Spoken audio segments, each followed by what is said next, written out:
No katso vähän vähempää tätä veittä.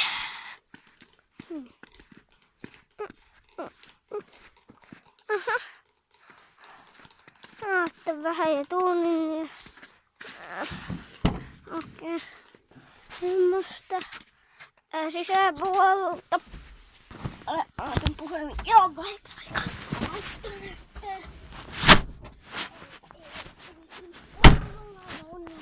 Ovi kiinni.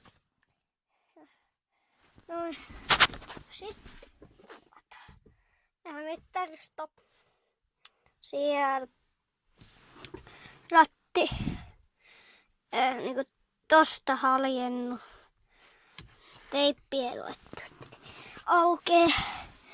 Siinä on harja talvea varten ja käsäri toimiva varkkeppi. Näköjään näkee varkkepistä, että on manuaali. Hienon kytki.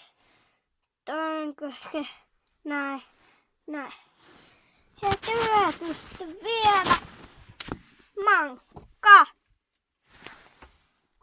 Kato, mitäs täällä? Tommosia. Näköjään polttu joskus 80-luvulla tupakkaa täällä autossa.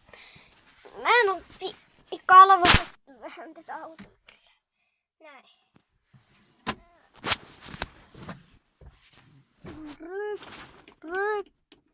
Ryp on tuolla. Näin monta kertaa sen takia, koska ei näkynyt niin. Ja en oo pitkään aikaa sanonut niin sanoi. Nyt niin, akku jäätyy kohta rikki näköjään. Siinä on lokasuoja.